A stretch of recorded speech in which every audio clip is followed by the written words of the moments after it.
The question is, if somebody wanted to achieve fear of the Day of Judgment, okay, they had the knowledge for it, but they wanted to take certain steps.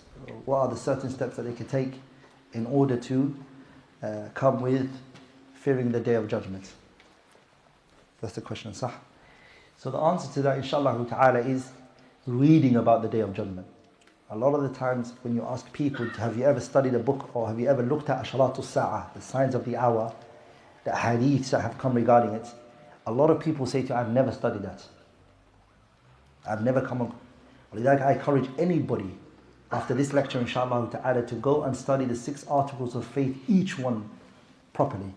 And tu'mina billahi, spend time studying that. Wa malaikati, study the angels.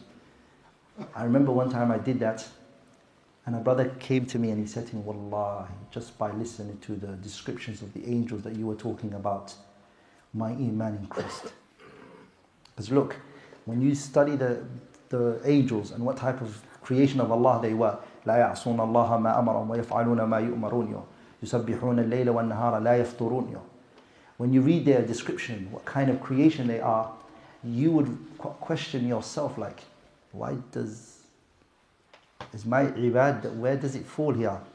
Do you know Imam 𝗪𝗵𝘁 narrated in his Jami' that the Prophet ﷺ, he mentioned, that the Prophet ﷺ mentioned, there are angels, Allah created them in prostration. From the day that they were created in prostration. When the trumpet is blown, those angels would get up from the sujood and they would say, Subhanallah ma abadnaka haqqa ibadatik. They will say to Allah subhanahu wa ta'ala, we did not worship you the way you deserve to be worshipped. They just got from the day they were created in that form, and the thing that they say is, we didn't worship you the way you deserve to be worshipped. If a brother prays 2 qiyamul layl, or he thinks 𝗪𝗵𝗶𝗲𝗃𝗲 كبيرا, he has gained a good portion.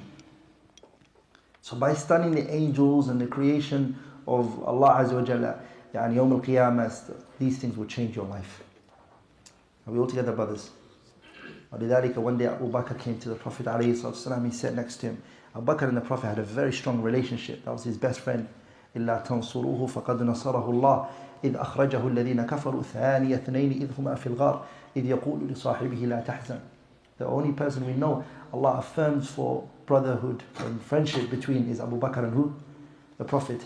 Abu Bakr one day looks at the Prophet from the corner of his eye and he says, أَرَاكَ قَدْ شِبْتَ يَا رَسُولَ اللَّهِ. I have seen that you've aged, Messenger of Allah.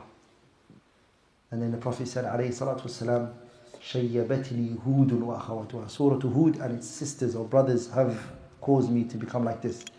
Yani the surahs that talk about the Day of Judgment has made the Prophet's beard become white. And his hair. Wasn't much white inside the Prophet's hair. Imagine that. Yawm al-Qiyamah made the Prophet alayhi salatu wasalam. So he was forgiven for all of his sins. And he was like this, alayhi salatu wasalam. Aisha, she said, that she saw the Prophet ﷺ, 2 legs swollen because of his excessive ibadah. Are we all together? And then she said to him, has Allah not forgiven you, O Messenger of Allah? Has Allah not forgiven you for your sins, your past and your present, past and future sins? And then he said to her, yes. لكن أفلا أكون عبدا شكورا. Am I not going to be a slave who shows gratitude to Allah subhanahu wa ta'ala? So the Qiyamah and the Day of Judgment, brothers, is a big, big topic. It's a very strong topic. And Allah make us from those people.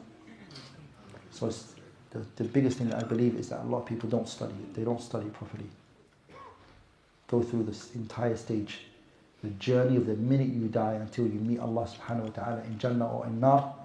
Go through that.